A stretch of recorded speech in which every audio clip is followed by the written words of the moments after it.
Florencia, 1389. Un niño es bautizado en un mundo medieval. No era de cuna noble. Era el hijo de un comerciante. Se llamaba Cosimo de Medici.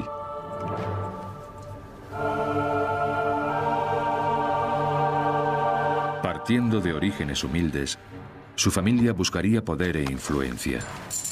Y no pararía hasta asegurarse el mismísimo papado. El suyo era un mundo en el que el poder tenía un precio.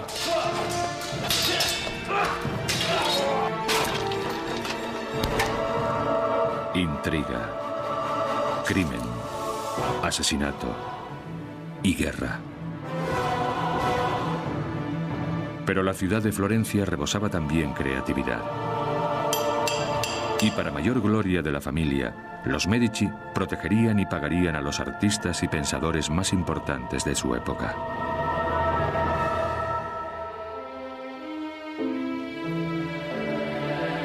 Miguel Ángel, Brunelleschi, Botticelli,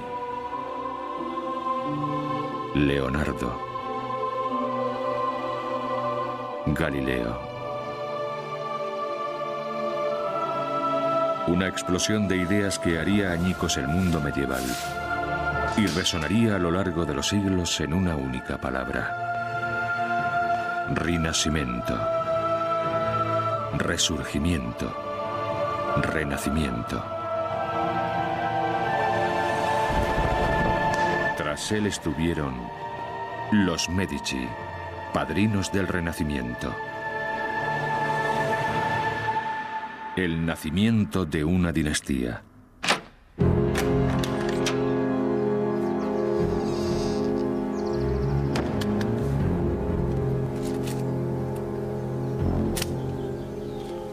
En los albores del siglo XV daba comienzo una ilícita batida.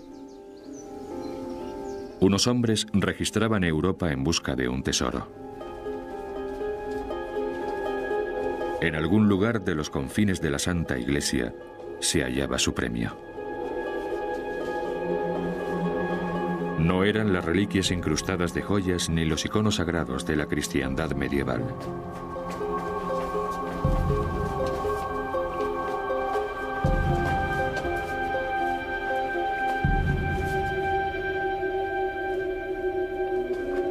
Tampoco buscaban saquear los cuerpos de los muertos, víctimas de la guerra y la peste.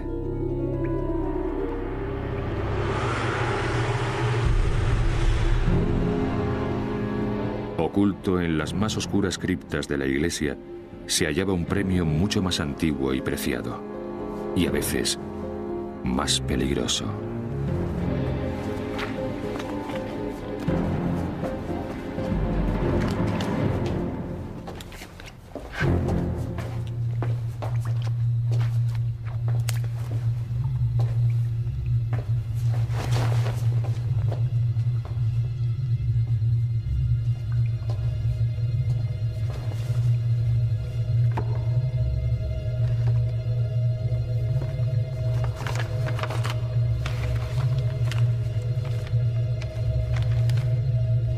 Lo que aquellos hombres perseguían era el conocimiento. Cosimo de Medici y sus amigos buscaban los secretos perdidos del mundo antiguo.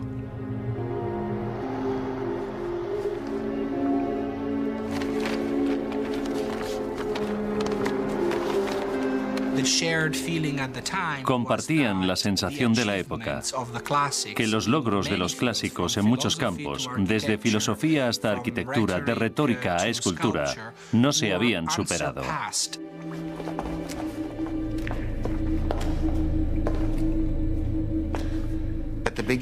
Al principio podía ser divertido sacar a la luz esculturas antiguas o interesante descubrir manuscritos perdidos en monasterios lejanos, sacarlos y leerlos. Tardaron mucho en darse cuenta de que representaba una forma de vida totalmente distinta. Se da un cierto entusiasmo por el pasado, pero también es peligroso.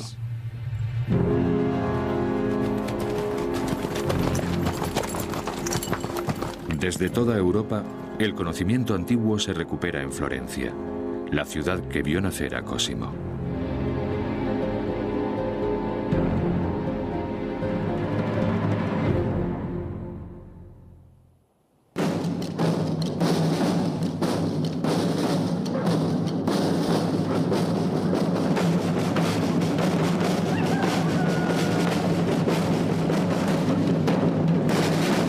Florencia en el año 1400 era una ciudad que no se parecía a ninguna otra de Europa.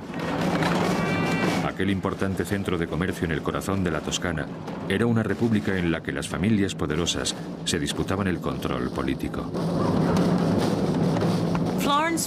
Florencia era el no va más. Como bien sabemos, cada época tiene un lugar. A finales del siglo XIX era París. A finales del siglo XX quizá fuera Nueva York. En los siglos XIV y XV era Florencia.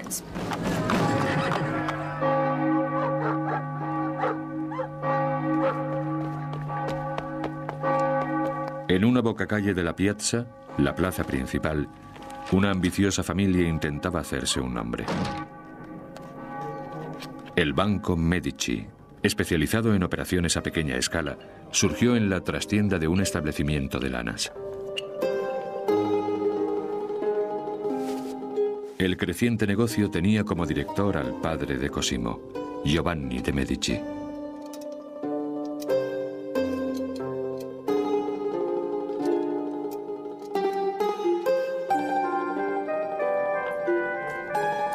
Giovanni se había abierto paso desde la pobreza rural mediante una combinación de arte para vender y prudencia económica.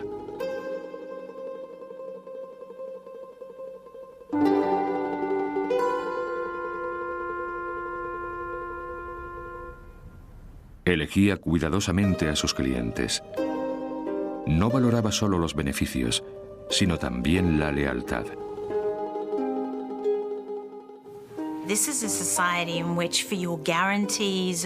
Es una sociedad donde para garantizarte cierta seguridad recurres a un hombre que es tu mecenas y tú eres su cliente. Las demás personas asociadas con él son tus amigos y de esta forma puedes conseguir casi de todo mediante esta red de amigos de amigos. Baltasar Cossa era un antiguo pirata que se había lanzado a una carrera alternativa en la Iglesia. Ahora tenía ambiciones de llegar al Vaticano, incluso de ser papa.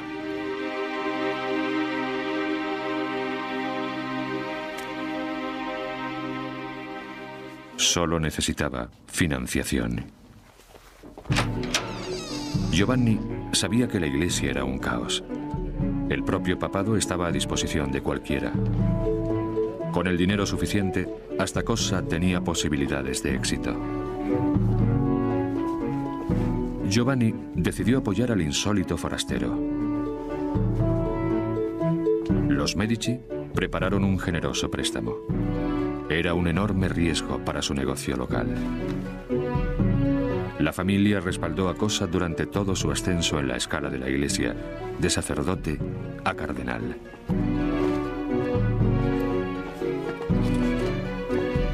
Y la apuesta por el pirata dio al final sus frutos. En 1410, Baltasar Cossa fue elegido papa como Juan XXIII. Y lo primero que hizo fue acordarse de sus amigos, los Medici. El nuevo papa necesitaba un banco de confianza. Giovanni y Cosimo controlaban totalmente la cuenta papal. Se les empezó a conocer como los banqueros de Dios. Así es como llamaban a los Medici. Por supuesto, también consiguieron las cuentas de las demás familias florentinas importantes. Lo habían logrado, al fin habían llegado. Con su brusco salto de estatus, los Medici se unieron a un exclusivo grupo de florentinos poderosos. Pero como todas las familias importantes de aquellos tiempos, bajarían la cabeza ante el humillante fracaso de su ciudad. Durante 100 años, una enorme catedral sin terminar ensombrecía Florencia. Los planificadores originales habían sido demasiado ambiciosos queriendo construir la cúpula más grande del mundo. La catedral, más que cualquier otro edificio de cualquier naturaleza en una ciudad medieval y renacentista, representaba el símbolo de la identidad de la comunidad. Y un proyecto sin terminar era una especie de mutilación. Y sin cúpula no se tiene un edificio sagrado.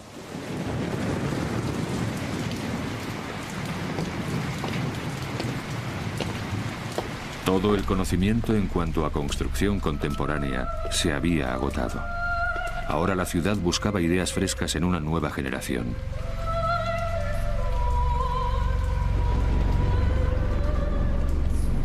Cosimo de Medici había crecido a la sombra de la catedral.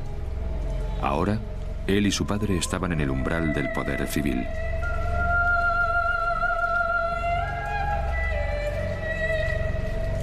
Quizá pudieran emplear sus habilidades como empresarios en el mayor problema de la época. Y de paso, conseguir gloria y poder para la familia Medici.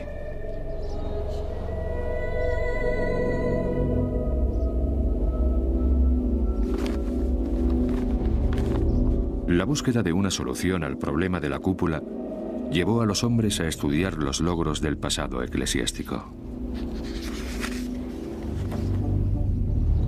Estudiosos como Cosimo sabían que haría falta una mente poco convencional para descifrar las tentadoras pistas. Por las calles de Florencia rondaba un hombre así, un genio autodidacta obsesionado por los misterios del mundo antiguo. Sus ideas eran difíciles de entender. Su nombre era Filippo Brunelleschi.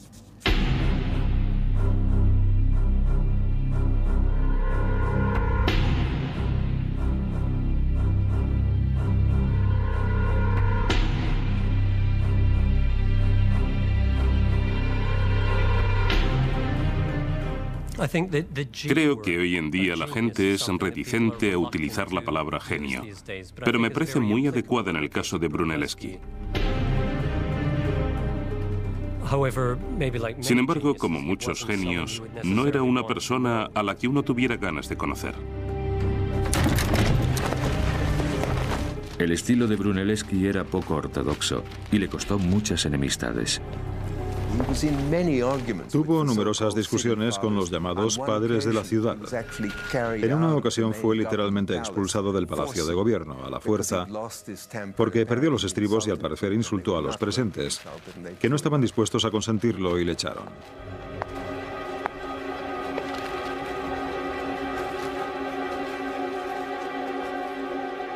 Pero a la familia que había patrocinado a un pirata para llegar a papa, no le amedrentaba el carácter de un arquitecto inconformista.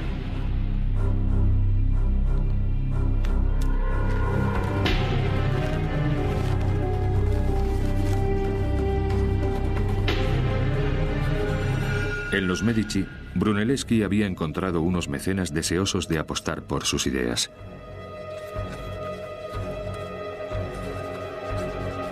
La visión de Brunelleschi resucitaría conceptos olvidados del pasado.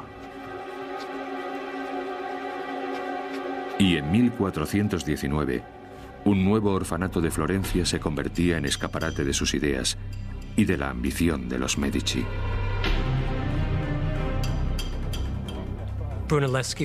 Brunelleschi utilizaba los preceptos clásicos de la arquitectura, algo que no se había hecho desde hacía unos 1000 años. Y los florentinos estaban tan asombrados que, según dicen, se concentraban en la obra para molestia de los operarios a ver cómo trabajaban, porque nunca habían visto a nadie construir con ese estilo.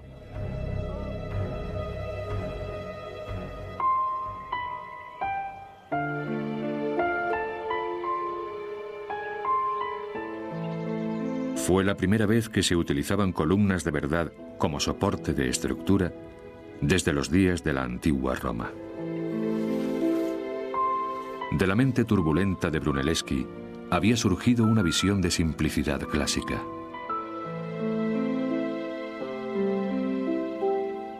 provocaría una revolución de la arquitectura en toda Europa.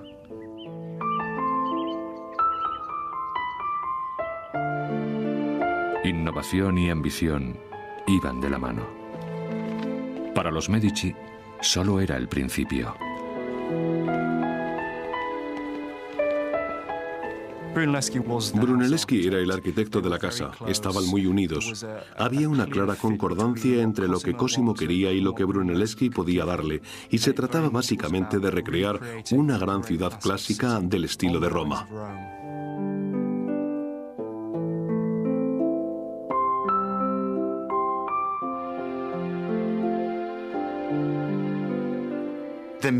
La familia Medici hacía lo mismo que todas las familias dirigentes.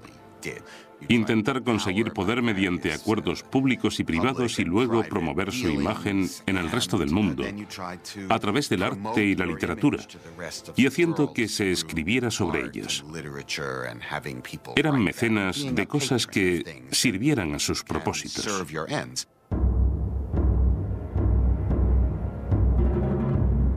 Con el respaldo de los Medici, Brunelleschi puso la vista en el problema de la cúpula, el mayor reto de Florencia.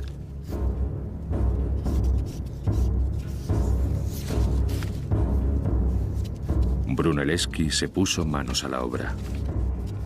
Cosimo le apoyaría públicamente. Las autoridades eclesiásticas estaban desesperadas y ofrecían una jugosa recompensa en metálico por una solución. El modelo de Brunelleschi mostraba la cúpula sin armazón más grande de la cristiandad. Pero temía que le robasen las ideas. Escribió sus cálculos codificados y se negó a explicar los detalles de su proyecto. Las autoridades catedralicias pidieron algún tipo de muestra antes de conceder el proyecto. Brunelleschi les retó a sujetar un huevo de pie. Cuando se rindieron, Brunelleschi cascó el huevo por un extremo y lo dejó de pie. Los hombres se quejaron de que aquella solución era demasiado obvia. Brunelleschi protestó. Claro que lo era. Al igual que la solución a la cúpula, si les mostraba su proyecto. Las autoridades cedieron al testarudo arquitecto. El encargo de la cúpula era suyo. Pero lo que intentaría ahora Brunelleschi no tenía precedentes y era muy peligroso. Tendría que reescribir las normas de la arquitectura occidental y no había garantías de éxito.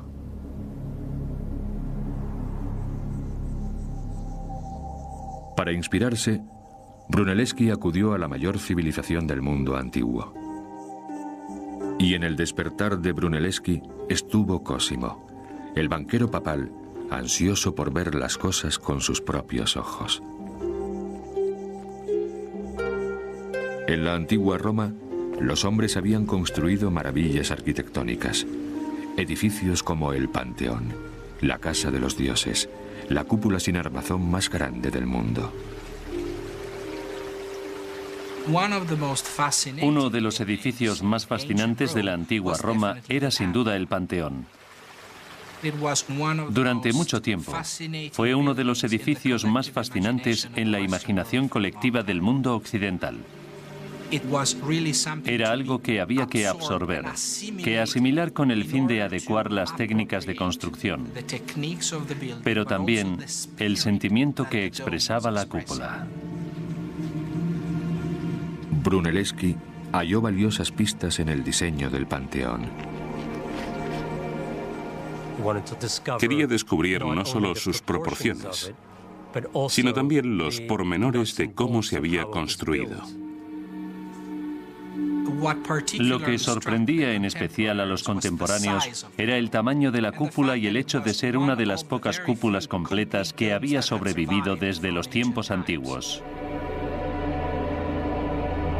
Los arquitectos de la antigua Roma habían apuntalado el Panteón con madera y vertido su cúpula de hormigón desde arriba.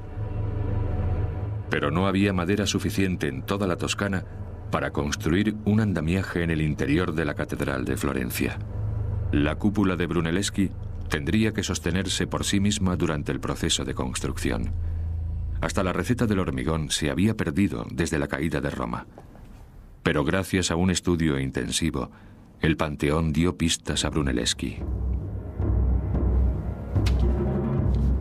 Le inspiró su inteligente piel doble, y Brunelleschi utilizó la idea del potente círculo del Panteón, colocando una cúpula interior dentro del tambor octogonal de la catedral.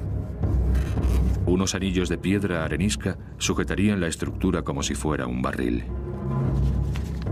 Era una idea ingeniosa y totalmente original. En la práctica, sin embargo, Brunelleschi entraba en territorio inexplorado. Cuando Cosimo volvió a Florencia, ya habían empezado a trabajar en la cúpula.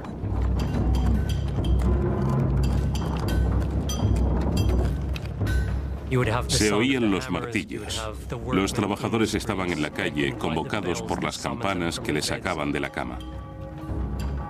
La escena era de una actividad caótica, parecida a la de Nueva York en los años 20, cuando empezaron a construirse los primeros rascacielos.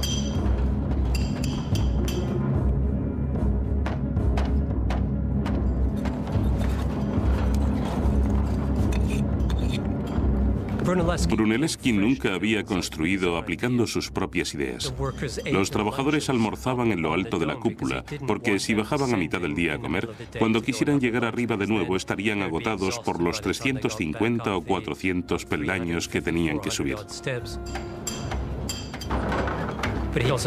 Pero también les daba vino, porque era lo que se bebía en Florencia. Era mucho más seguro que el agua. Sin embargo, se aseguraba de aguar el vino. Añadía una tercera parte de agua en la bebida que se daba a las embarazadas en la época. Pero cuando empezaba a levantarse la cúpula de Brunelleschi, la salud del padre de Cosimo empezó a fallar. Giovanni de Medici conocía los peligros que acechaban en las calles de Florencia. Aunque era rico, se había esforzado por mantener un aura de modestia. Un hombre que iba en mula no incitaba al asalto. Giovanni le dio a su hijo un consejo. Procura no ir al palacio de gobierno. Espera a que te llamen. Haz lo que te pidan y nunca muestres orgullo. Mantente alejado de la atención pública.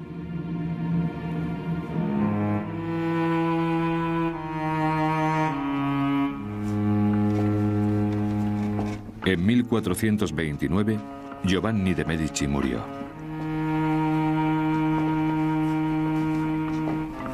La ciudad de Florencia lloró a un mecenas modesto. Pero Cosimo de Medici había perdido a su guía y mentor.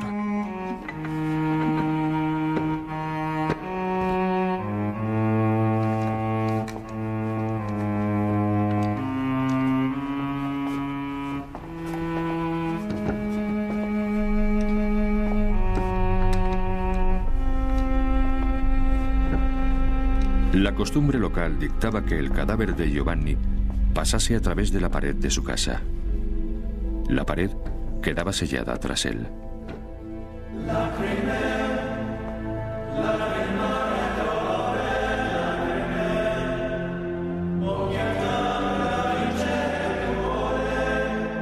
Giovanni fue enterrado en la iglesia de San Lorenzo, reconstruida por Brunelleschi siguiendo líneas clásicas.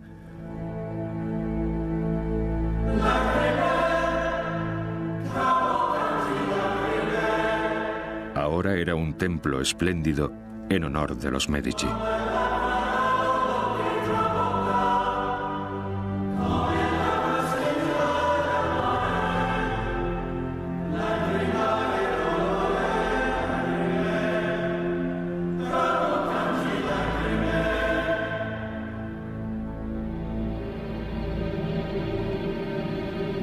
La muerte de Giovanni ensombreció el futuro de la familia. Cosimo tendría que asumir el papel de su padre. Pero, ¿cómo continuar con el legado de su padre sin estar en el candelero. Los rivales de Cosimo, la familia Albizzi, habían gobernado Florencia durante generaciones. Desconfiaban de cualquier desafío a su poder.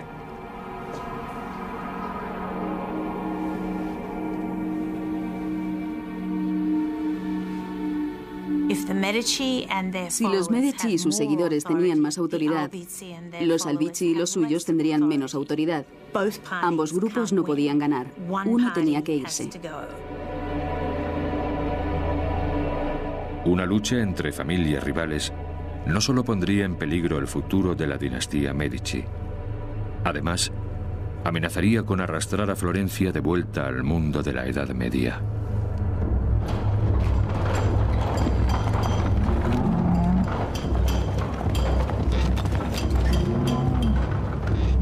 Mientras tanto, Brunelleschi también intentaba escapar a las limitaciones de su edad. Brunelleschi no solo era arquitecto, era también ingeniero. Tuvo que resolver problemas logísticos enormes durante la construcción de la cúpula. El mayor de todos fue cómo subir vigas de piedra que pesaban casi 8.000 kilos a 76 metros de altura. Lo que ideó no tenía precedentes en la historia de la ingeniería. Los bueyes tenían mucha fuerza, mucha resistencia, pero eran incapaces de andar marcha atrás más de unos pasos. Lo que ideó Brunelleschi fue una forma de invertir un mecanismo. Así podía levantar una carga a muchos metros sobre el suelo y volver a bajar el gancho. Y los bueyes caminaban en el sentido de las agujas del reloj, o al contrario, según quisiera.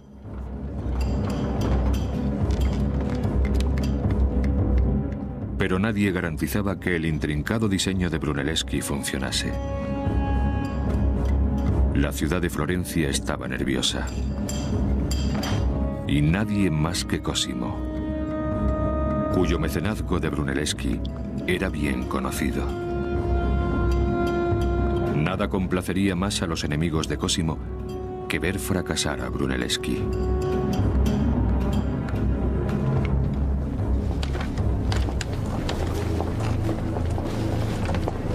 Al aumentar la riqueza y el poder de Cosimo, también lo hizo el rencor de la familia gobernante, los Albizzi. El gobierno de Florencia se les iba de las manos. Consciente del peligro, Cosimo transfirió grandes sumas de dinero fuera de la ciudad y puso a salvo a su familia.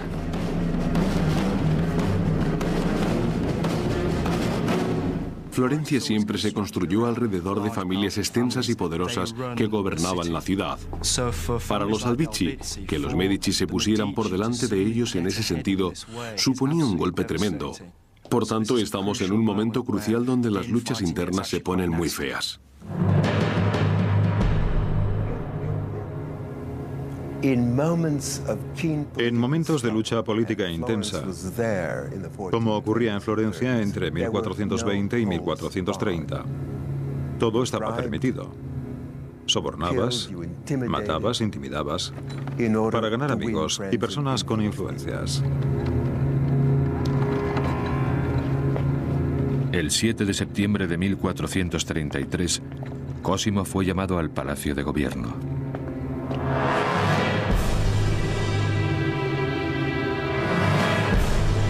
Los Albizzi le estaban esperando. Habían tramado un complot para deshacerse de los advenedizos Medici. Cuando llegué al palacio, encontré a la mitad de mis compañeros ya en plena discusión. Pasado un rato, recibí la orden por la autoridad de la señoría de subir escaleras arriba.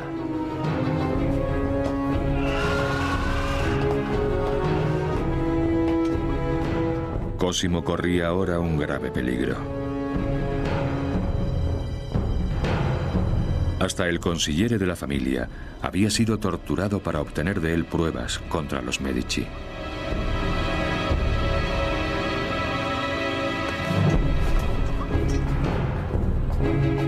Cosimo estaba a merced de sus enemigos.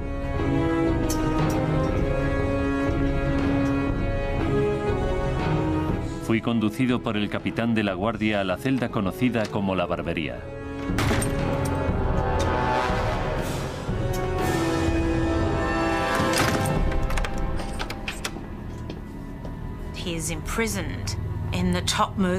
Lo encarcelan en la sala del jurado más alta, en lo alto de la torre del Palacio de Gobierno. Él pensaba que le tirarían al vacío. Era su mayor temor, que le arrojasen por la ventana, porque ocurría mucho en aquella época. Y toda su familia temía no volverle a ver.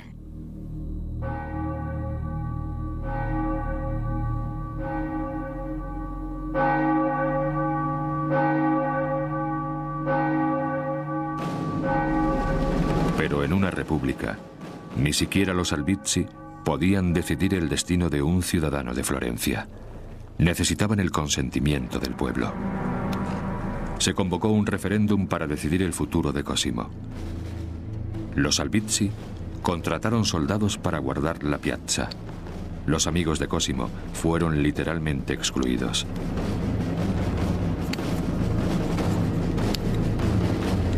Cosimo fue acusado de traición contra la ciudad y su gente.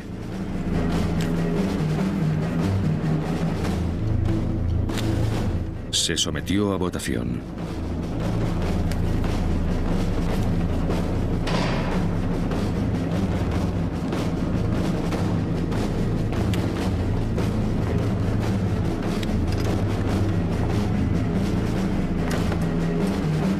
Cosimo de Medici fue declarado culpable. Ahora se enfrentaba a la ejecución.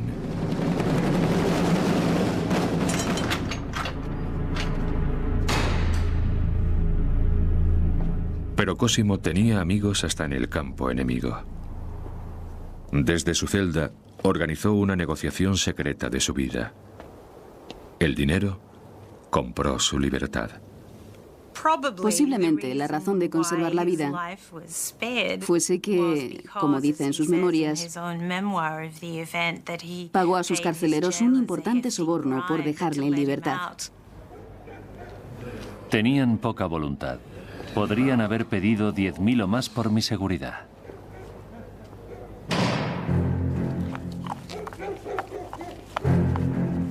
Cosimo había sobrevivido, pero él y su familia fueron desterrados, y Florencia quedó en manos de los Albizzi. Ningún amigo de Cosimo estaba a salvo. El propio Brunelleschi fue encarcelado, y el trabajo de la cúpula quedó abandonado. Pero la vida de Florencia sin Cosimo no sería fácil. El Banco Medici había financiado la mayor parte de la actividad comercial de la ciudad. La economía florentina no tardó en sufrir un parón. Los que apoyaban a Cosimo le suplicaron que volviese y retomase la ciudad a la fuerza, pero Cosimo recordó el consejo de su padre. Espera a que te llamen. Cosimo esperó. Sabía que sin dinero, los habitantes de Florencia se cansarían pronto de los Albizzi.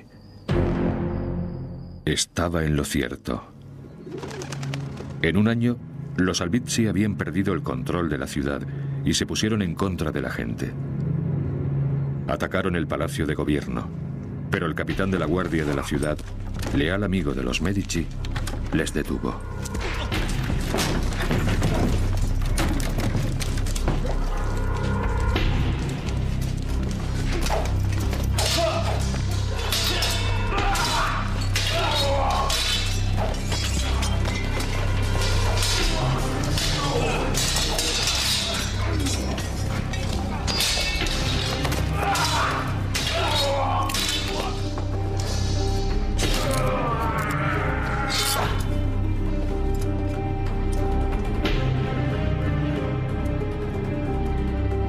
Pero Cosimo tenía aún más amigos poderosos.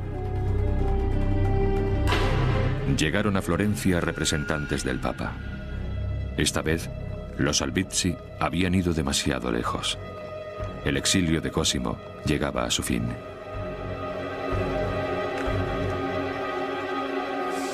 Al caer el sol, nos ofrecieron volver y partimos con muchos seguidores.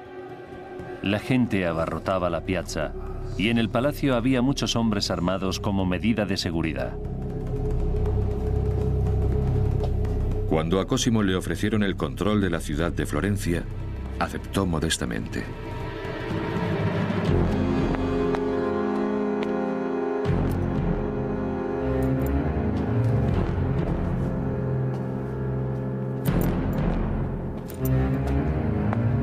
La venganza sobre los Albizzi fue selectiva, pero severa. Cosimo prefirió gestos claros y sencillos. Una cara marcada era distintivo de humillación pública. Una amenaza pública a todos los oponentes. Los Medici volvían a los negocios. Un amigo describió el nuevo poder de Cosimo. Las cuestiones políticas eran resueltas en su casa. El hombre que él elige ocupa un cargo. Él decide la paz y la guerra y controla las leyes. Solo le falta el nombre para ser el rey.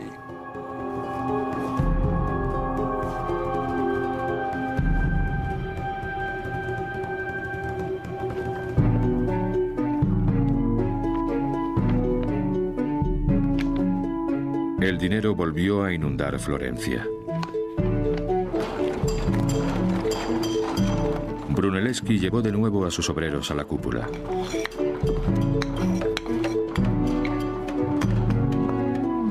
Y el Banco Medici siguió creciendo. Fue básicamente con Cosimo cuando el banco se expandió partiendo de su sólida y potente base. El dinero se diversificó hacia el exterior. Se abrieron sucursales en Barcelona, en Brujas, en El Cairo. En nombre de la Iglesia, el Banco Medici recogía el dinero de todas las iglesias de Europa. Ninguna quedaba exenta. Y los agentes de Cosimo amenazaban con la excomunión a todo el que se retrasase en el pago. El propio Papa abrió una gran línea de crédito con los Medici, suficiente para comprar 10 palacios. El Banco Medici era ahora el negocio más provechoso de Europa. Pero la riqueza nunca había sido suficiente para Cosimo. Con su gusto por el arte y buen ojo para el talento, empezó a hacer encargos a los mejores artistas de su época. La estrategia que desarrolló Cosimo consistía en gastar el dinero de forma que se transformase en prestigio y poder.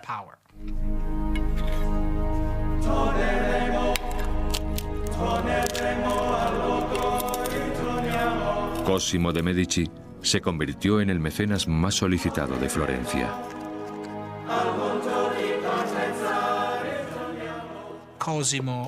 Cosimo gastó 600.000 florines de oro en mecenazgo, lo que supone 6 veces los ingresos totales del Estado en un año.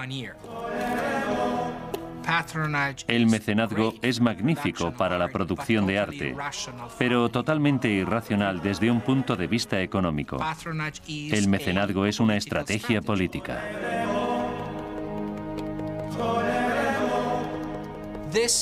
Esta, en mi opinión, es una de las claves para entender el Renacimiento.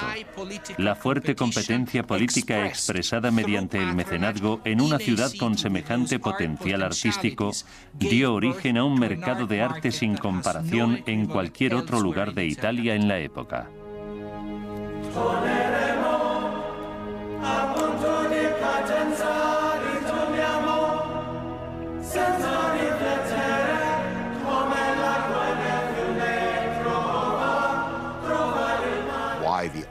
¿Por qué el artista necesita al mecenas? Es muy sencillo. En el Renacimiento no hay mercados de arte públicos como los que tenemos hoy. Uno no hacía arte, lo ponía en un escaparate y esperaba a que alguien lo comprase. Solo se hacía arte cuando alguien lo encargaba y pagaba por él más o menos por adelantado. Pero a veces, como descubrió Cosimo, el pago por sí solo no aseguraba resultados. Tuvo problemas en concreto con el monje díscolo y artista Filippo Lippi. A Lippi le metieron en el monasterio porque era huérfano, no porque él quisiera ingresar. Y la verdad es que no se adaptaba a aquel estilo de vida. Siempre se estaba escapando y corriendo tras las mujeres. Si hay algo que Cosimo entendía, era que la gente trabajaba mejor cuando está contenta. Si en vez de gritarles, ser imperioso y exigente o hacerles cumplir hasta la última letra de un contrato, les tratas como seres humanos con otras necesidades y otra vida, casi seguro que obtengas un trabajo mejor y más fiable. A Cosimo no le importaba lo que cada uno hiciera en su tiempo libre, si aparecía a trabajar y cumplía con lo que le habían encargado.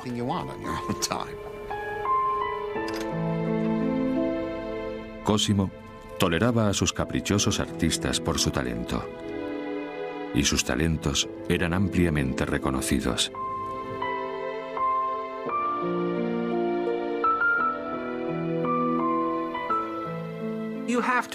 En esa época es difícil ser artista porque estás sometido a mucha presión. El 70% de los artistas del Renacimiento de aquella época realizaban su actividad en Florencia.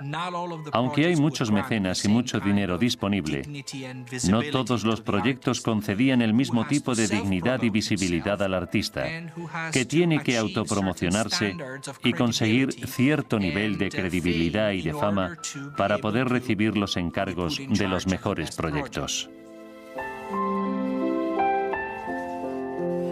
El hombre que trabajaba en el mejor proyecto de Florencia era Filippo Brunelleschi, y seguía rompiendo los límites de la convención y el entendimiento.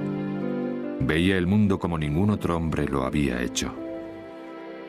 En 1434, Brunelleschi desveló una nueva técnica que cambió radicalmente el arte occidental. Inventó la perspectiva. Brunelleschi desarrolló la perspectiva lineal, que daba a sus dibujos una sensación de espacio tridimensional, mientras que el arte gótico es principalmente plano. Los objetos eran representados como formas sólidas, redondeadas y tridimensionales que imitaban la apariencia del mundo real. La perspectiva lo revoluciona todo, revoluciona el arte, pero después, por supuesto, también nuestra forma de verlo. Crea una forma moderna de mirar. Comienza en el siglo XV y prácticamente gracias a Cosimo comienza con Brunelleschi.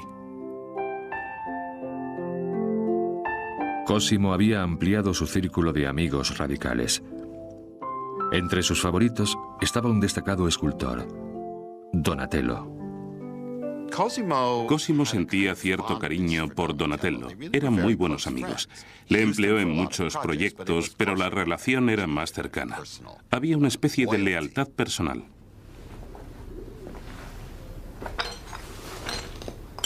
Pero el talento de Donatello tenía un precio: su carácter violento. Era famoso por destrozar sus creaciones antes de vendérselas a quien no las supiera apreciar. En ocasiones, Donatello sufría desaires de otras personas o recibía comentarios sarcásticos.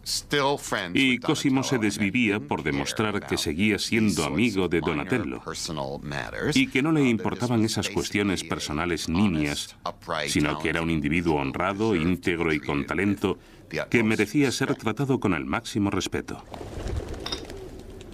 Cosimo era uno de los pocos amigos en quien confiaba Donatello y le había encargado una obra de arte realmente radical.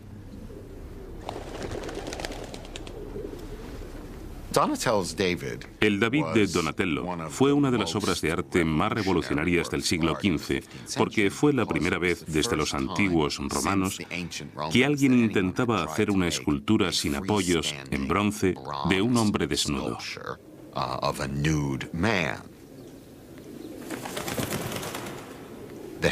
El yelmo que hay en el suelo que pisa David, con la cabeza de Goliat dentro, es un símbolo de victoria.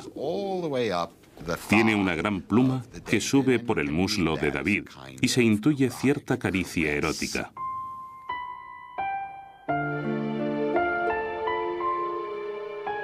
Un arte tan sensual no fue visto con buenos ojos por muchos florentinos. El David de Donatello está en el límite, porque Florencia, más que ninguna otra ciudad del Renacimiento, estaba ligada a la sodomía y a la homosexualidad. Y el tribunal florentino había juzgado a 14.000 personas en el siglo XV por haber cometido el delito de sodomía. Y por ello, jugaba con algo muy peligroso. Pero estaba dispuesto a arriesgarse más que algunos de sus contemporáneos. Cosimo ofrece un espacio a artistas y escritores para desarrollar ideas nuevas que escapen a la ortodoxia de la Iglesia Católica. El arte está en todas partes. El arte y la escultura y la arquitectura van ampliando los límites de lo que es posible hacer. Nadie en Florencia se arriesgaba más que Brunelleschi. Su espléndida cúpula se elevaba aún más. Con cada nuevo ladrillo, el ángulo de la catedral aumentaba. Era una fase crítica del diseño de Brunelleschi. Uno de los mayores problemas a que se enfrentó Brunelleschi cuando construía la cúpula, y en especial cuando llegó a lo más alto, fue cómo evitar que los ladrillos se cayeran hacia adentro. Lo que hizo Brunelleschi fue insertar tiras del ladrillado vertical para sujetar las filas horizontales a estas verticales, que estaban unidas a otras 5 o 6 filas más abajo y en las que la argamasa se había secado.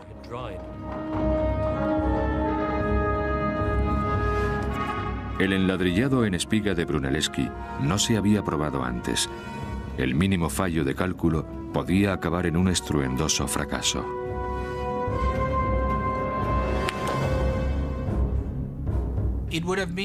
Habría sido un desastre, pero yo diría que no tanto como el de no terminar el proyecto arquitectónico, sino un desastre al fracasar en la construcción del símbolo más grandioso del orgullo florentino de todos los tiempos.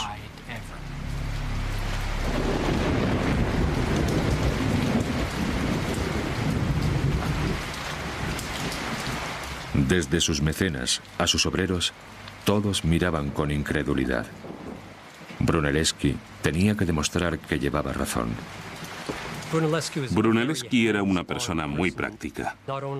No solo revisaba muchos ladrillos de los que se usaban y devolvía remesas enteras si no le convencían, sino que además muchos ladrillos los ponía él mismo.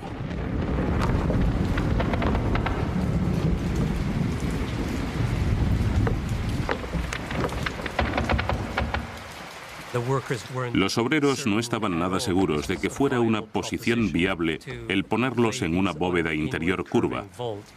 Así que él mismo subió y predicó con el ejemplo.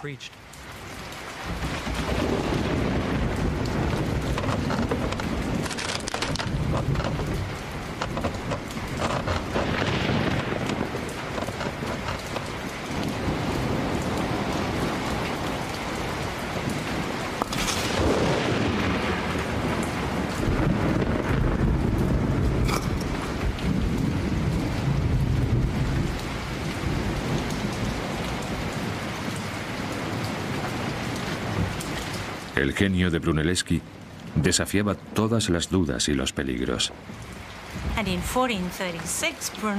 Y en 1436, Brunelleschi, que en ningún momento perdió la fe en que podía construir aquella cúpula sin ayudarse de un andamio u otro soporte visible, hizo realidad, como escribe en un poemilla, el milagro.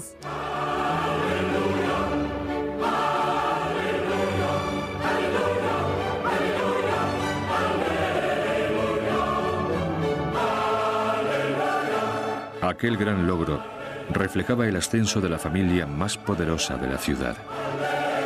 Y ahora dominaba majestuosamente la ciudad de Florencia, la mayor proeza arquitectónica del mundo occidental.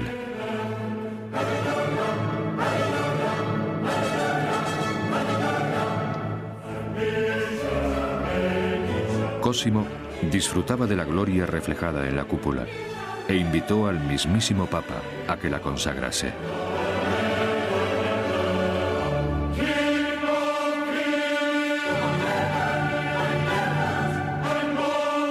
Si Cosimo hubiera mirado hacia el futuro, habría visto la historia del Renacimiento desplegada en el techo de la propia cúpula.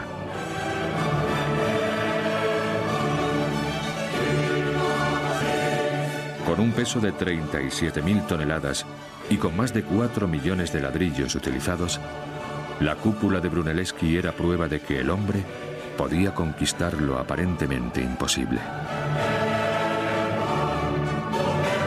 Un amigo de Cosimo escribió sobre su impacto. Toca el cielo y proyecta una sombra sobre toda la Toscana.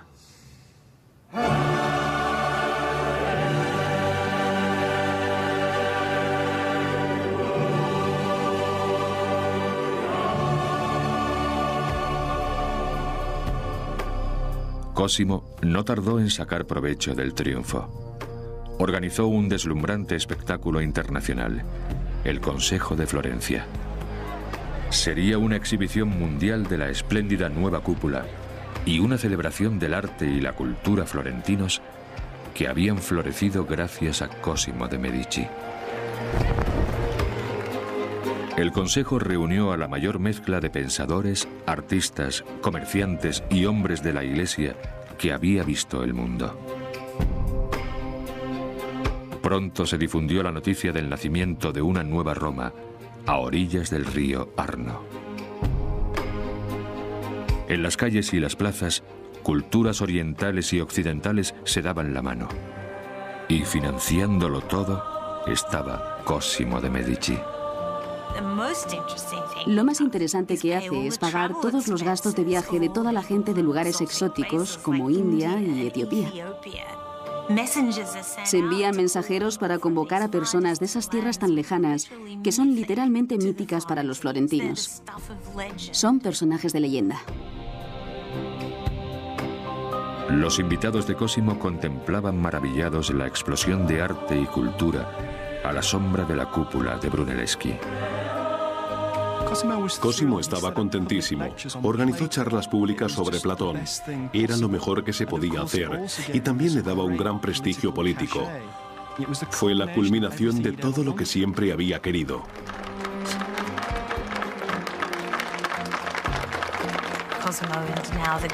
Cosimo se convierte en el gran intercesor por el pueblo florentino. Sin duda es su mecenas, su padrino en todos los sentidos.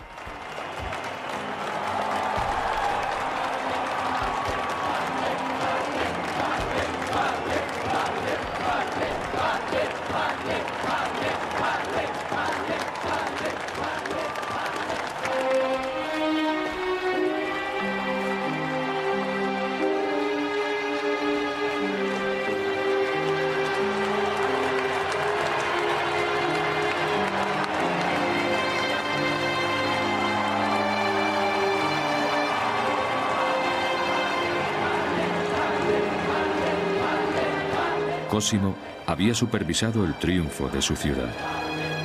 Pero en el fondo, el padrino de Florencia seguía siendo un hombre prudente. Conozco a mis conciudadanos.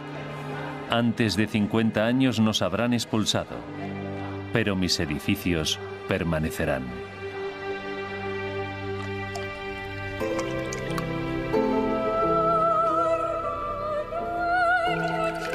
En sus últimos años, bautizó y enterró a un hijo y a un nieto.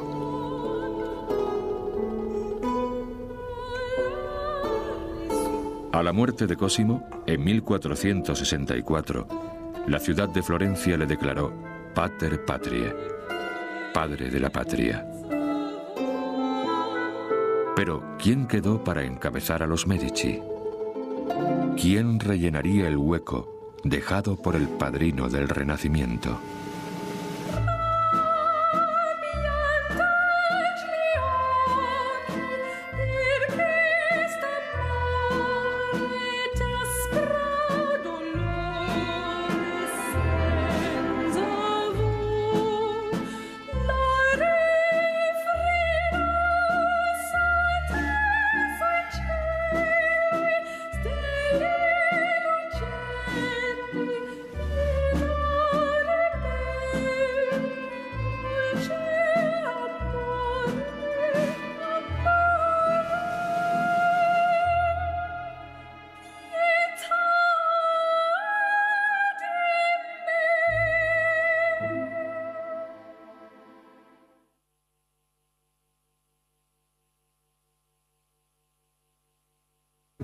Sobornabas, matabas, intimidabas, para ganar amigos y personas con influencias.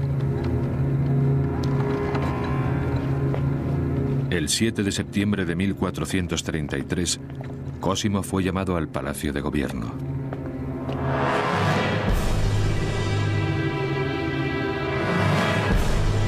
Los Albizzi le estaban esperando. Habían tramado un complot para deshacerse de los advenedizos Medici. Cuando llegué al palacio, encontré a la mitad de mis compañeros ya en plena discusión. Pasado un rato, recibí la orden por la autoridad de la señoría de subir escaleras arriba.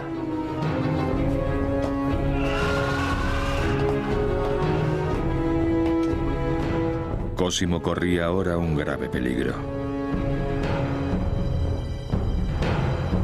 Hasta el consigliere de la familia había sido torturado para obtener de él pruebas contra los Medici.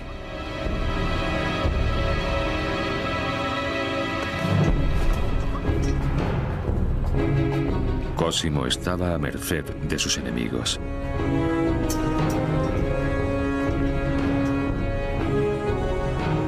Fui conducido por el capitán de la guardia a la celda conocida como la barbería.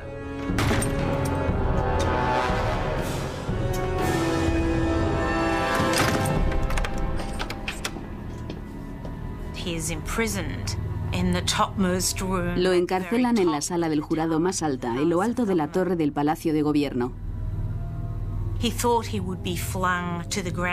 Él pensaba que le tirarían al vacío. Era su mayor temor, que le arrojasen por la ventana, porque ocurría mucho en aquella época. Y toda su familia temía no volverle a ver.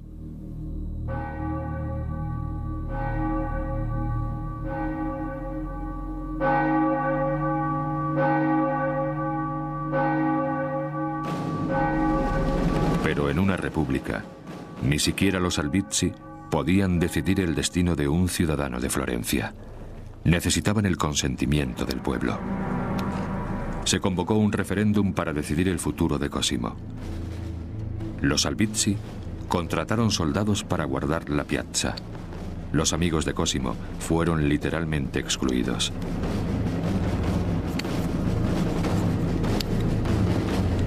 Cosimo fue acusado de traición contra la ciudad y su gente.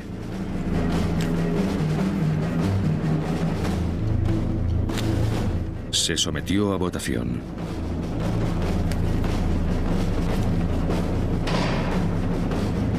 En momentos de lucha política intensa, como ocurría en Florencia entre 1420 y 1430, todo estaba permitido. Sobornabas, matabas, intimidabas, para ganar amigos y personas con influencias. El 7 de septiembre de 1433, Cosimo fue llamado al Palacio de Gobierno.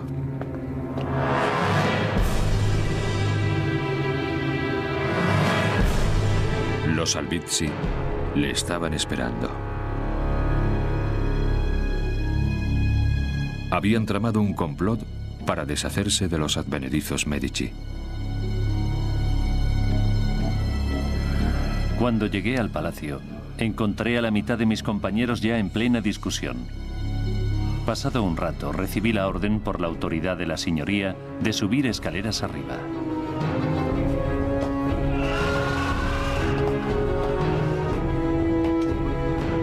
Cosimo corría ahora un grave peligro. Hasta el consigliere de la familia había sido torturado para obtener de él pruebas contra los Medici.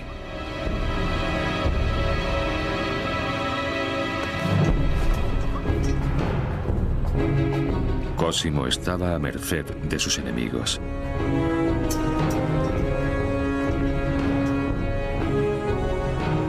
Fui conducido por el capitán de la guardia a la celda conocida como la barbería.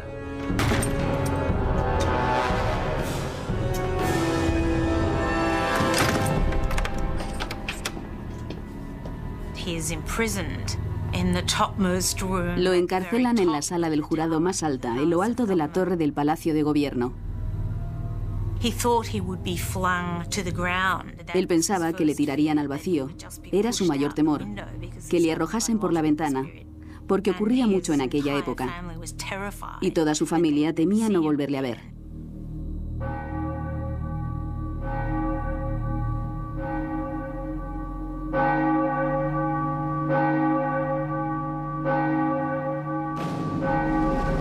Pero en una república, ni siquiera los Albizzi podían decidir el destino de un ciudadano de Florencia. Necesitaban el consentimiento del pueblo. Se convocó un referéndum para decidir el futuro de Cosimo. Los Albizzi contrataron soldados para guardar la piazza. Los amigos de Cosimo fueron literalmente excluidos.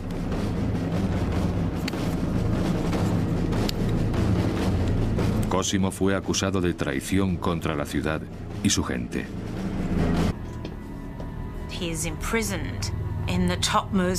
Lo encarcelan en la sala del jurado más alta, en lo alto de la torre del Palacio de Gobierno. Él pensaba que le tirarían al vacío. Era su mayor temor, que le arrojasen por la ventana, porque ocurría mucho en aquella época. Y toda su familia temía no volverle a ver.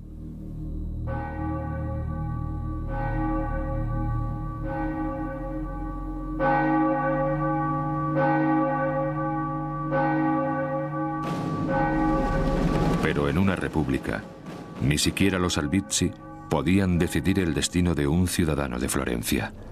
Necesitaban el consentimiento del pueblo. Se convocó un referéndum para decidir el futuro de Cosimo. Los Albizzi contrataron soldados para guardar la piazza. Los amigos de Cosimo fueron literalmente excluidos.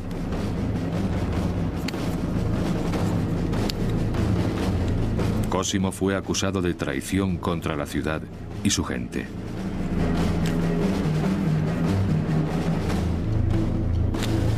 Se sometió a votación.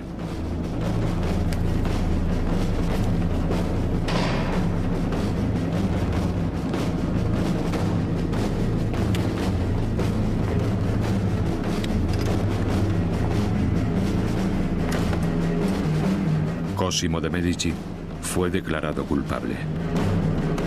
Ahora se enfrentaba a la ejecución.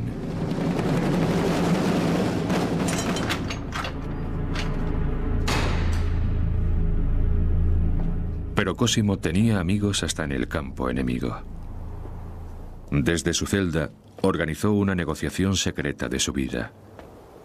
El dinero compró su libertad. Posiblemente la razón de conservar la vida fuese que, como dice en sus memorias, pagó a sus carceleros un importante soborno por dejarle en libertad. Tenían poca voluntad. Podrían haber pedido 10.000 o más por mi seguridad.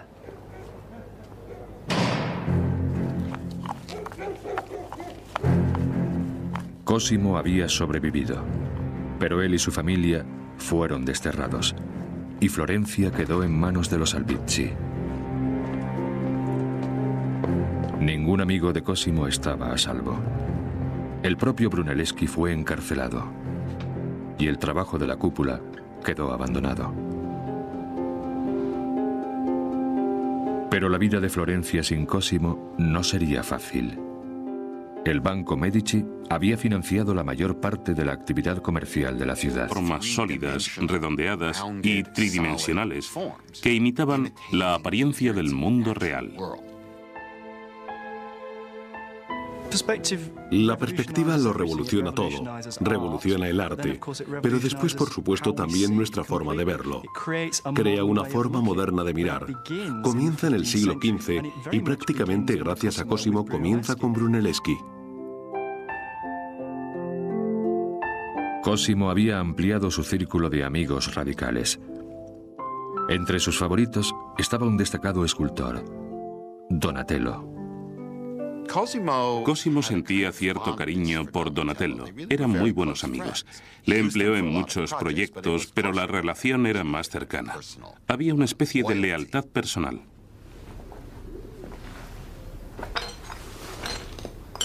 Pero el talento de Donatello tenía un precio: su carácter violento.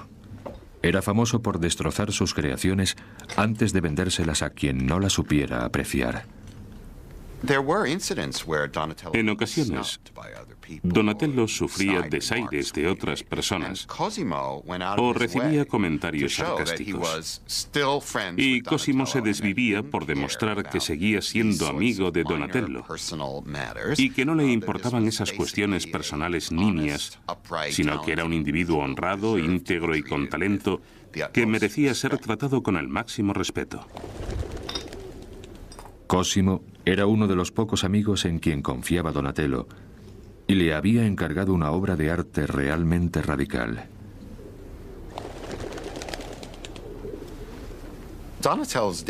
El David de Donatello fue una de las obras de arte más revolucionarias del siglo XV, porque fue la primera vez desde los antiguos romanos que alguien intentaba hacer una escultura sin apoyos en bronce de un hombre desnudo.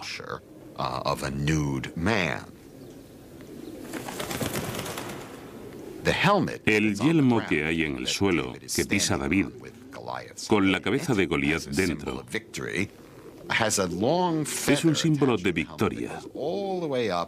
Tiene una gran pluma que sube por el muslo de David y se intuye cierta caricia erótica.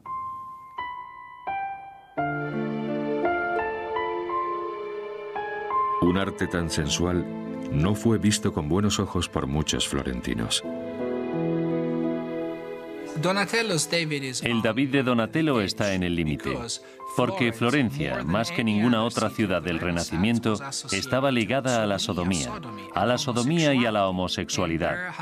Y el tribunal florentino había juzgado a 14.000 personas en el siglo XV por haber cometido el delito. Pero cuando empezaba a levantarse la cúpula de Brunelleschi, la salud del padre de Cosimo empezó a fallar. Giovanni de Medici conocía los peligros que acechaban en las calles de Florencia. Aunque era rico, se había esforzado por mantener un aura de modestia. Un hombre que iba en mula no incitaba al asalto. Giovanni le dio a su hijo un consejo. Procura no ir al palacio de gobierno. Espera a que te llamen. Haz lo que te pidan y nunca muestres orgullo. Mantente alejado de la atención pública.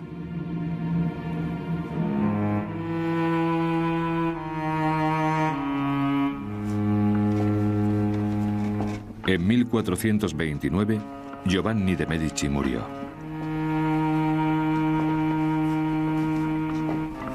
La ciudad de Florencia lloró a un mecenas modesto.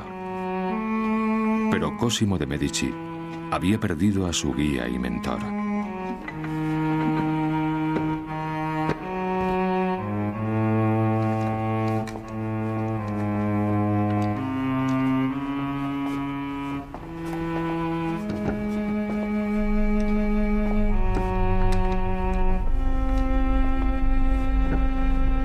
La costumbre local dictaba que el cadáver de Giovanni pasase a través de la pared de su casa.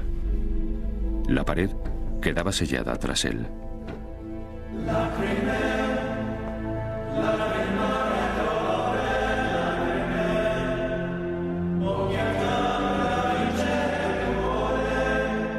Giovanni fue enterrado en la iglesia de San Lorenzo, reconstruida por Brunelleschi siguiendo líneas clásicas.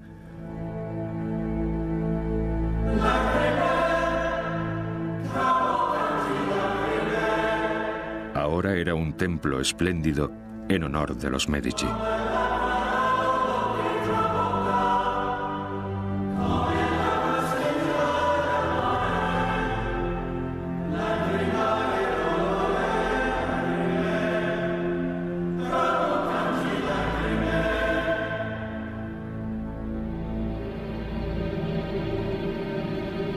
La muerte de Giovanni ensombreció el futuro de la familia. Cosimo tendría que asumir el papel de su padre. Pero, ¿cómo continuar con el legado de su padre sin estar en el candelero? Los rivales de Cosimo, la familia Albizzi, habían gobernado. Se da un cierto entusiasmo por el pasado, pero también es peligroso.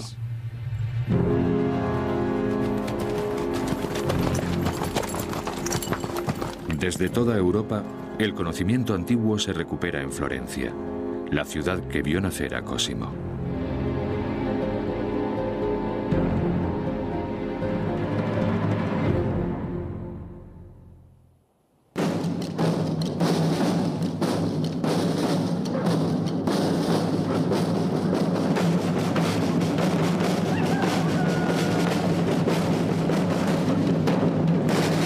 Florencia en el año 1400 era una ciudad que no se parecía a ninguna otra de Europa. Aquel importante centro de comercio en el corazón de la Toscana era una república en la que las familias poderosas se disputaban el control político. Florencia era el Nova Más. Como bien sabemos, cada época tiene un lugar. A finales del siglo XIX era París. A finales del siglo XX quizá fuera Nueva York. En los siglos XIV y XV era Florencia.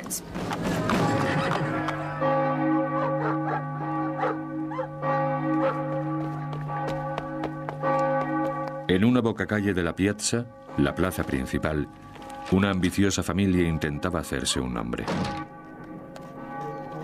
El Banco Medici, especializado en operaciones a pequeña escala, surgió en la trastienda de un establecimiento de lanas. El creciente negocio tenía como director al padre de Cosimo, Giovanni de Medici.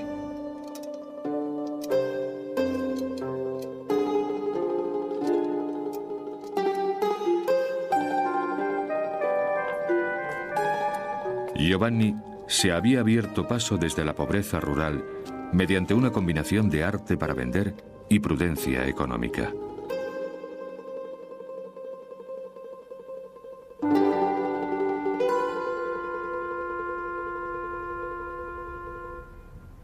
Elegía cuidadosamente a sus clientes.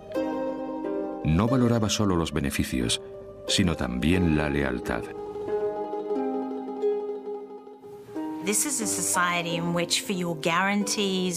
Es una sociedad donde para garantizarte cierta seguridad recurres a un hombre que es tu mecenas y tú eres su cliente. Las demás personas asociadas con él son tus amigos y de esta forma puedes conseguir casi de todo mediante esta red de amigos de amigos. Baltasar Cossa era un antiguo pirata que se había lanzado a una carrera alternativa en la iglesia. Ahora, alguien lo encargaba y pagaba por él más o menos por adelantado. Pero a veces, como descubrió Cosimo, el pago por sí solo no aseguraba resultados. Tuvo problemas en concreto con el monje díscolo y artista Filippo Lippi. Al Lippi le metieron en el monasterio porque era huérfano, no porque él quisiera ingresar. Y la verdad es que no se adaptaba a aquel estilo de vida. Siempre se estaba escapando y corriendo tras las mujeres. Si hay algo que Cosimo entendía, era que la gente trabajaba mejor cuando está contenta. Si en vez de gritarles, ser imperioso y exigente o hacerles cumplir hasta la última letra de un contrato, les tratas como seres humanos con otras necesidades y otra vida, casi seguro que obtengas un trabajo mejor y más fiable. A Cosimo no le importaba lo que cada uno hiciera en su tiempo libre, si aparecía a trabajar y cumplía con lo que le habían encargado.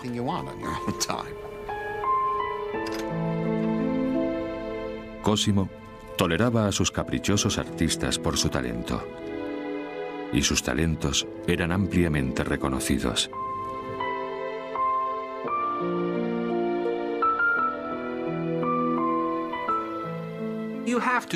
En esa época, es difícil ser artista porque estás sometido a mucha presión. El 70% de los artistas del Renacimiento de aquella época realizaban su actividad en Florencia.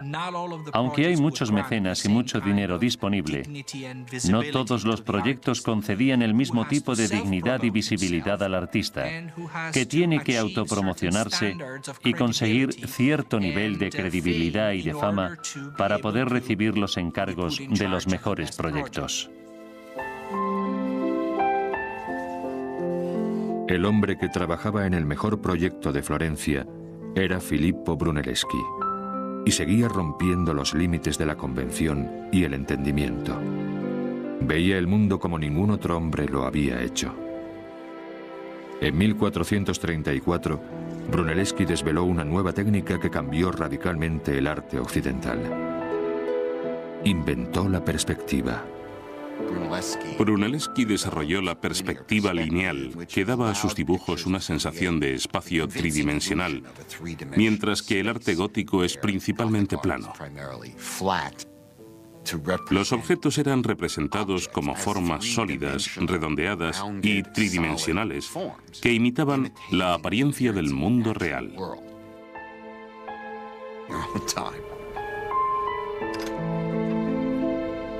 Cosimo toleraba a sus caprichosos artistas por su talento, y sus talentos eran ampliamente reconocidos.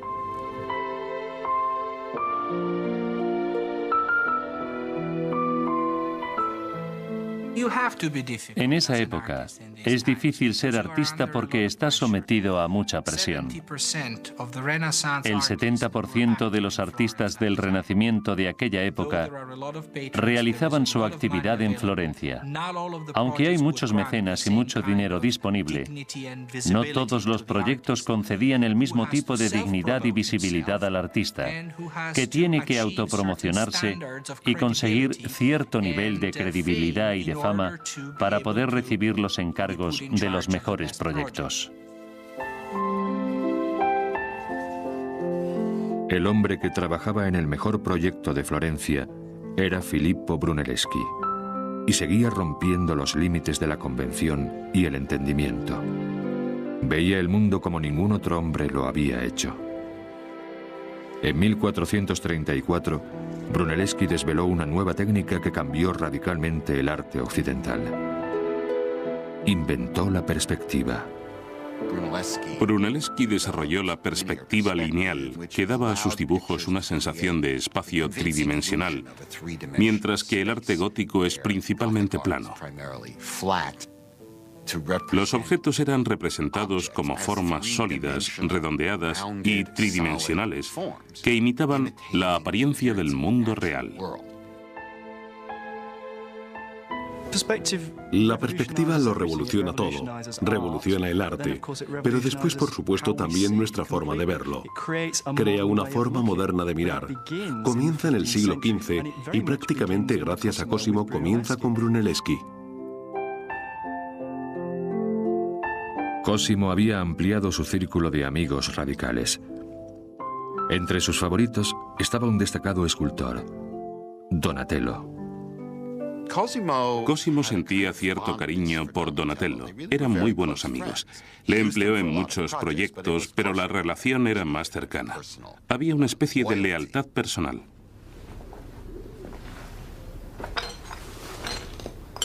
Pero el talento de Donatello tenía un precio: su carácter violento.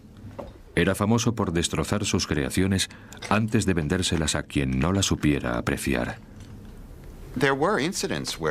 En ocasiones, Donatello sufría desaires de otras personas o recibía comentarios sarcásticos, y Cosimo se desvivía. Nada complacería más a los enemigos de Cosimo que ver fracasar a Brunelleschi.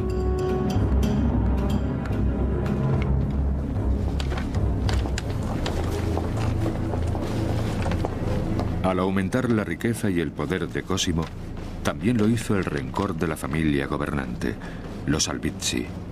El gobierno de Florencia se les iba de las manos. Consciente del peligro, Cosimo transfirió grandes sumas de dinero fuera de la ciudad y puso a salvo a su familia.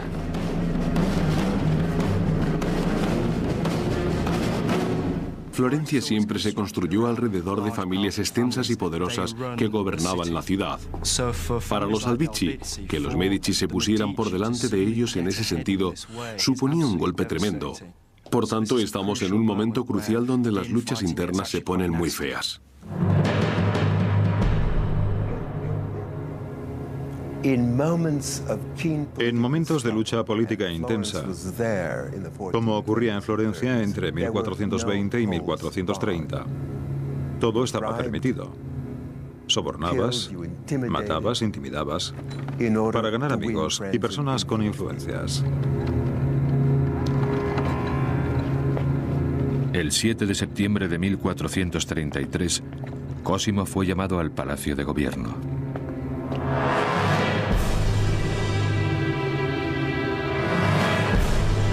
Los Albizzi le estaban esperando. Habían tramado un complot para deshacerse de los advenedizos Medici. Cuando llegué al palacio, encontré a la mitad de mis compañeros ya en plena discusión. Pasado un rato, recibí la orden por la autoridad de la señoría de subir escaleras arriba.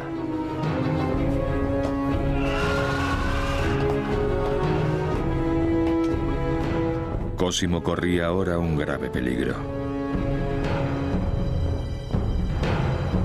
Hasta el consigliere de la familia había sido torturado para obtener de él pruebas contra los Medici.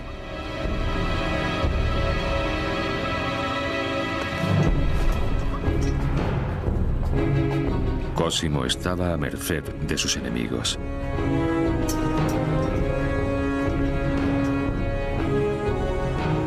Fui conducido por el capitán de la guardia a la celda conocida como la barbería.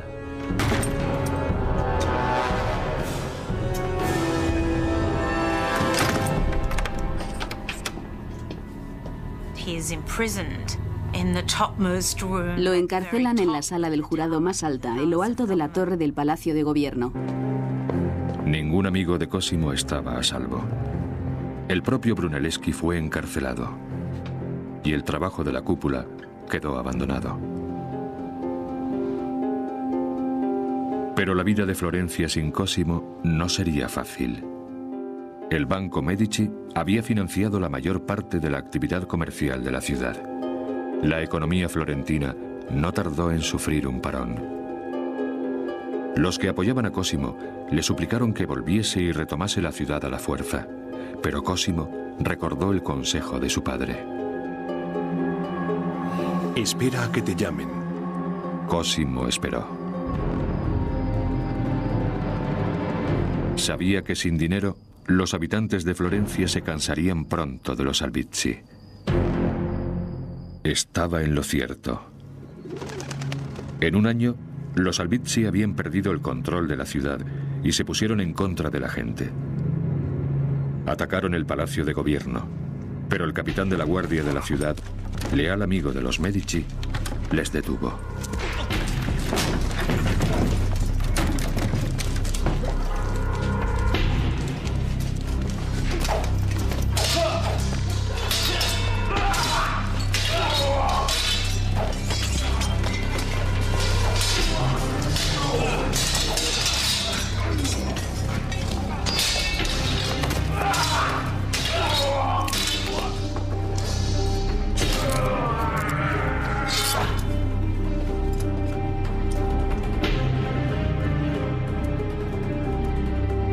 Pero Cosimo tenía aún más amigos poderosos. Llegaron a Florencia representantes del Papa. Esta vez, los Albizzi habían ido demasiado lejos. El exilio de Cosimo llegaba a su fin.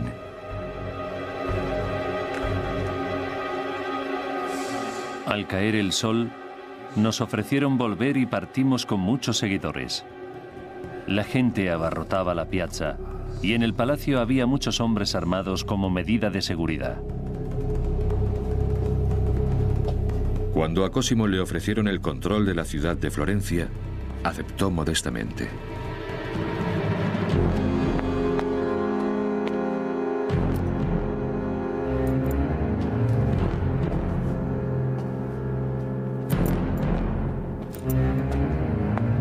La venganza sobre los Albizzi fue selectiva, pero severa. Cosimo prefirió gestos claros y sencillos. Una cara marcada era distintivo de humillación pública. Una amenaza pública a todos los oponentes.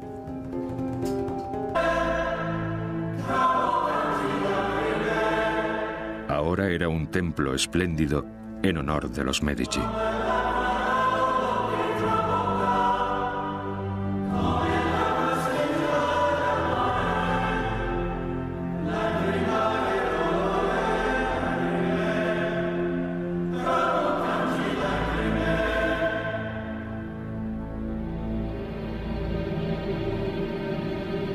La muerte de Giovanni ensombreció el futuro de la familia. Cosimo tendría que asumir el papel de su padre. Pero, ¿cómo continuar con el legado de su padre sin estar en el candelero? Los rivales de Cosimo, la familia Albizzi, habían gobernado Florencia durante generaciones. Desconfiaban de cualquier desafío a su poder.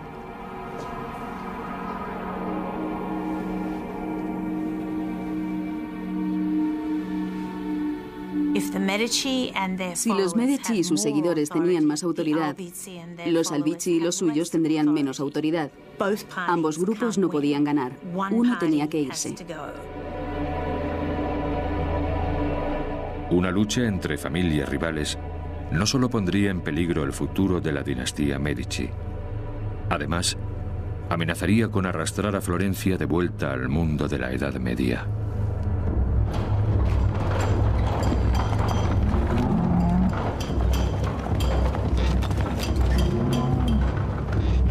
Mientras tanto, Brunelleschi también intentaba escapar a las limitaciones de su edad. Brunelleschi no solo era arquitecto, era también ingeniero. Tuvo que resolver problemas logísticos enormes durante la construcción de la cúpula. El mayor de todos fue cómo subir vigas de piedra que pesaban casi 8.000 kilos a 76 metros de altura. Lo que ideó no tenía precedentes en la historia de la ingeniería.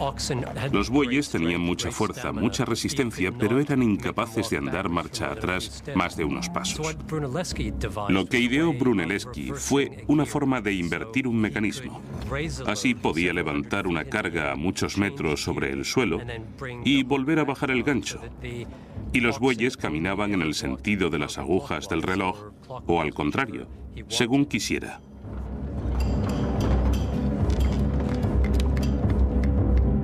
Pero nadie garantizaba que el intrincado diseño de Brunelleschi funcionase. La ciudad de Florencia estaba nerviosa. Y nadie más que Cosimo, cuyo mecenazgo de Brunelleschi era bien conocido.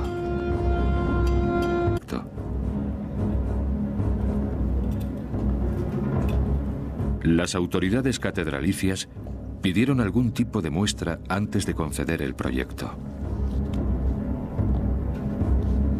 Brunelleschi les retó a sujetar un huevo de pie. Cuando se rindieron, Brunelleschi cascó el huevo por un extremo y lo dejó de pie. Los hombres se quejaron de que aquella solución era demasiado obvia. Brunelleschi protestó. Claro que lo era. Al igual que la solución a la cúpula si les mostraba su proyecto. Las autoridades cedieron al testarudo arquitecto. El encargo de la cúpula era suyo. Pero lo que intentaría ahora Brunelleschi no tenía precedentes y era muy peligroso. Tendría que reescribir las normas de la arquitectura occidental y no había garantías de éxito.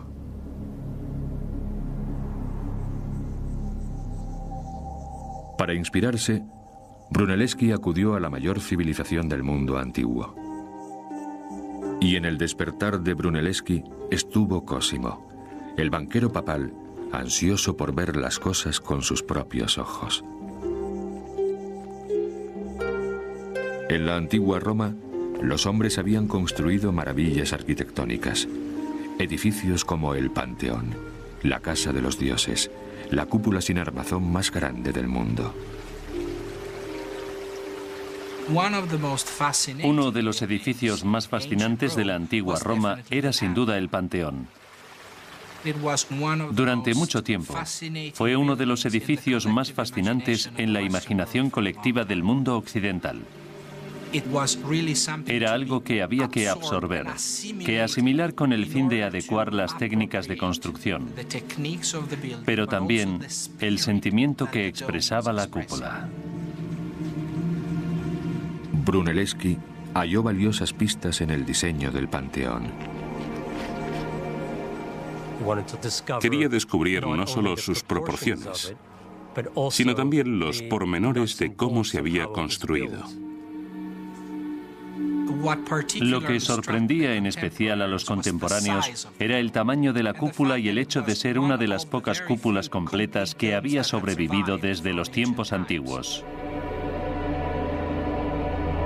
Los arquitectos de la antigua Roma habían apuntalado el Panteón con madera y vertido su cúpula de hormigón desde arriba. Pero no había madera suficiente en toda la Toscana para construir un andamiaje en el interior.